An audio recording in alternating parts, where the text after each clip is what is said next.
electromagnetic spectrum is the range of all types of electromagnetic radiation. Electromagnetic radiation is the energy or waves that travel and spread out through space, delivered by photons, which are massless particles.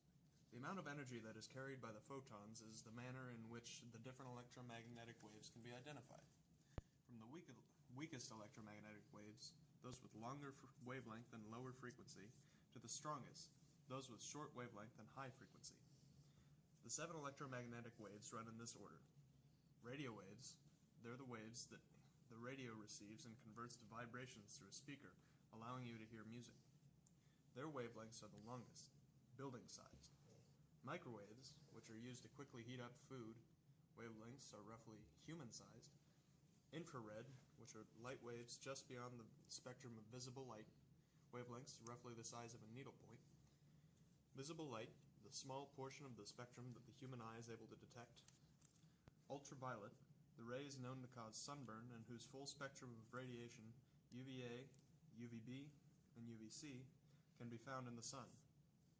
X-rays are the second smallest and strongest waves in the spectrum, some X-rays being no larger than a single atom of many elements.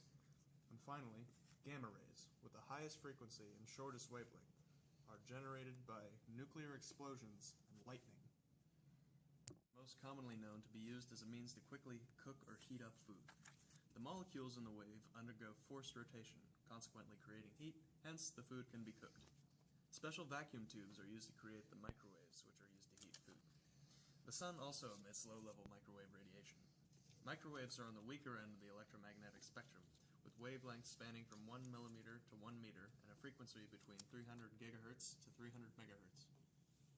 Ultraviolet light has a shorter wavelength than visible light and is thus invisible to the human eye. The sun possesses the full spectrum of ultraviolet radiation, subdivided into UVA, UVB, and UVC. UVC rays are the most harmful but are almost completely absorbed by our atmosphere. UVB rays are the harmful rays that cause sunburn, and about 95% of UVB rays are absorbed by the ozone. UV rays are on the stronger end of the electromagnetic spectrum, with wavelengths of about 400 nanometers to 20 nanometers. UV rays are used in tanning booths and can also be used to reveal bodily fluids in situations of crime.